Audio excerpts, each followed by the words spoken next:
Hi, I'm Marcia Lehman and I'm a Knox County Master Gardener. Today we will be pruning what is commonly called a buttonbush. But as you'll see if you look at the handout that accompanies this video, its botanical name is Cephalanthus occidentalis.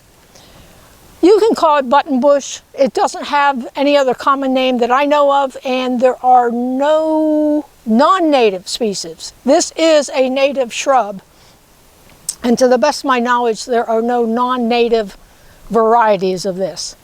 So again, encourage you to look at the handout that accompanies. What I have in my tote here today, first of all, pruners on my hip, loppers,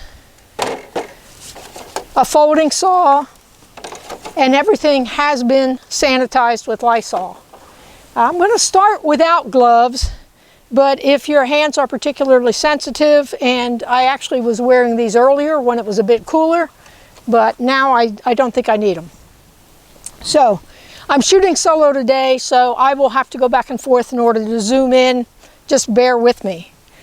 Now I happen to have several buttonbush. I chose this specimen because it has the best examples of what you may encounter and the type of pruning you may have to do. At the end, I'll show you one that I pruned yesterday in preparation for this, then two others that still need to be pruned, and at the very end, I will show you one or two that I've had for a longer period of time, and early on I trained to be a single stem small tree. The ones I'm pruning today, I'm going to keep as a shrub. I have the camera focused on the base of the shrub because that's where I always like to start in pruning almost every shrub. But in this particular case, I also want to highlight that this low growing stem is one that I'm going to take off. I really don't want something growing out parallel to the ground and becoming a trip hazard. This happens to be in a bed, but imagine if it was close to a place that you wanted to mow.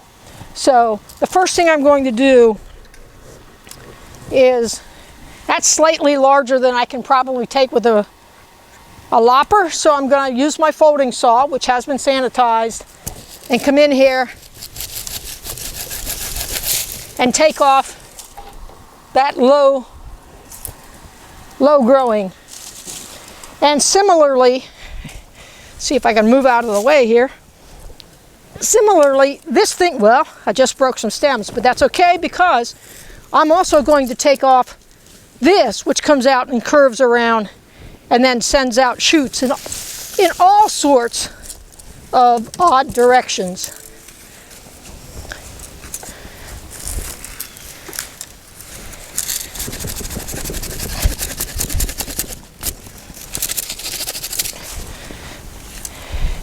And as you'll see in the handout, buttonbush is a fairly fast growing shrub, and it will turn into a thicket if you don't prune it. So I have a tendency to prune it pretty hard every other year, and then in the in-between years, give it a light pruning. So I've got the two worst offenders out. There's another one over here that I'll take, but I can get that with the loppers. And while I'm down here, I'm also going to use my hand pruners and come in and take out any of the spindly little suckers.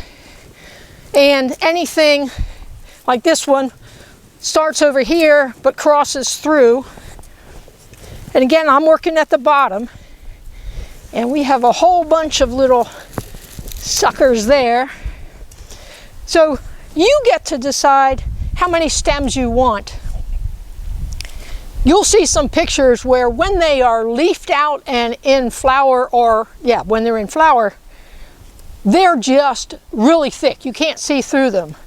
So you want them kind of thin to start. Let's see, this one starts in the middle and flares out.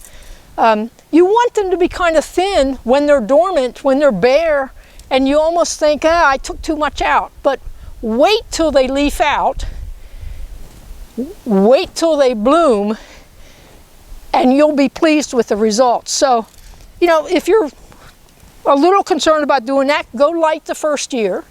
And the next year you'll know you need to go a little harder. And over time you'll get comfortable with just how much you have to take out. So let me clean up a couple more suckers down here. I really don't like these low growing things that have the potential to be a trip hazard. And even though this is in a bed that's about 12 feet wide, I like to be able to walk through here and check on my plants and not worry about tripping.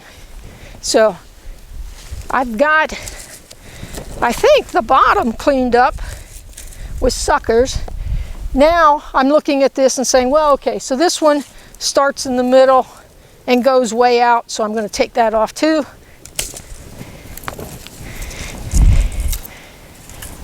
This one, we're going to let that for now, but here's another one of those that wants to grow and curve back down towards the ground. So let's see, I think that's probably a saw cut.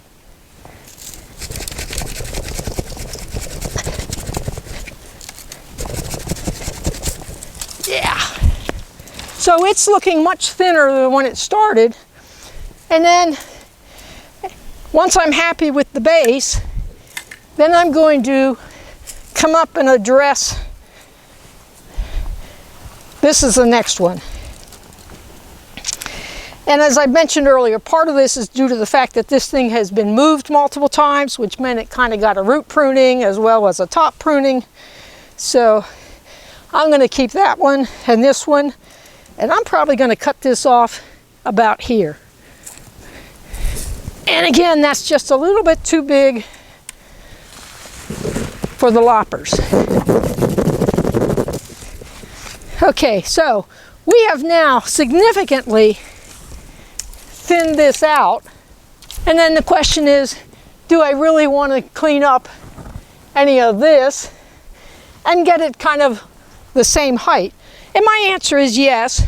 And when you find buds, find a bud and cut to that where it's growing in the direction you want.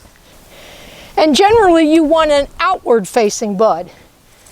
If you cut it at a bud that's on the inside facing, center facing, then you're encouraging growth to come back into the center of the shrub, and then it gets all congested again and you have crossing rubbing stems. So there we go. This buttonbush is ready to go for the summer. I can show you a couple others that didn't have quite as much at the bottom but still need to be pruned. And then I promised to show you one that I pruned a number of years ago when it was younger and it was never moved. It's in its original spot, that I trained to be a single stem tree. So let's take a look at some of the others, but here's, you saw the before, here's the after, and that was a couple of minutes, a few cuts with the folding saw, a couple cuts with loppers, and a little bit of hand pruner cleanup. I mentioned that I was shooting solo today, so I just realized that I had the camera focus on the bottom, so even as I came up and made some of the higher cuts, you probably didn't see them. So, but you heard what I said about if you're going to trim it back, come to an outward facing bud so that you get the spray that is the natural form of the shrub, rather than an inner facing bud that would cause it to grow back into the center. But here's the finished. I'm 5'2" or so, so this is just, 4.5, not quite 5 feet. And it will grow substantially, it will leaf out beautifully, and in the summertime the blossoms are spectacular and the pollinators love it. Now let's take a look at a couple of the other shrubs. Here's the second buttonbush that I will be pruning, not in the video, but later this afternoon. It will need some of the same type of attention, not quite as serious as the first one. Here's a third buttonbush that I'll be pruning. Again, not in the video, but it will get some of the thicker stems removed, and again, that'll be a quick 4 or 5 minute pruning job. Here's a fourth buttonbush, all in the same bed. This is a bit of a natural swale.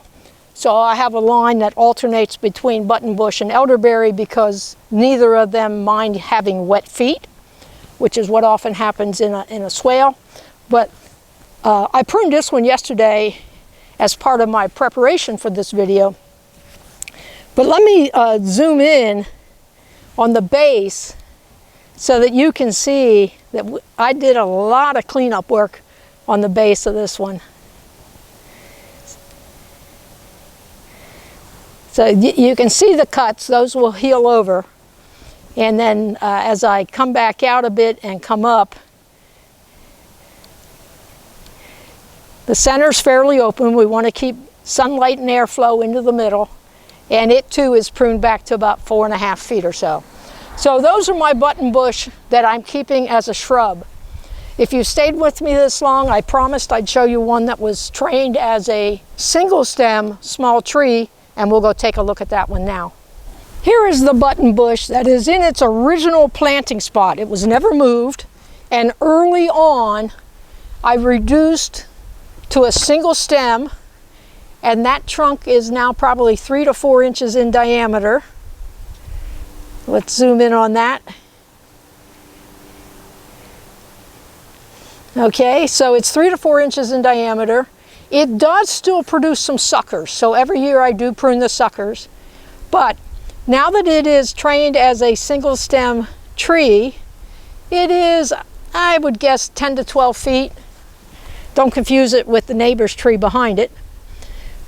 But its pruning is very minimal. Again, anything that sticks out and is going to snag me in the face when I walk by will get trimmed off. And in the summer, when it is leafed out, any dead wood is obvious. And remember that you can remove the 4 Ds at any time. That's dead, damaged, diseased, or dysfunctional. And dysfunctional is that thing that smacks me in the face. So having trained this one to be a small tree, I have very little pruning to do on this one. So it's getting no attention today, and it won't get any attention until midsummer. So that's the short version of how to prune a buttonbush. It is a native plant. It is fast growing. It has a very unique blossom, as you will see in the handout. And it's a multi-stem shrub, but its growing habits are much like a cane shrub, but it's not a cane shrub. So your pruning techniques are much like a cane shrub. So thank you for watching the video. Take a look at the handout. Hope you learned something today, and stay tuned for more in the series of Prune Like a Pro.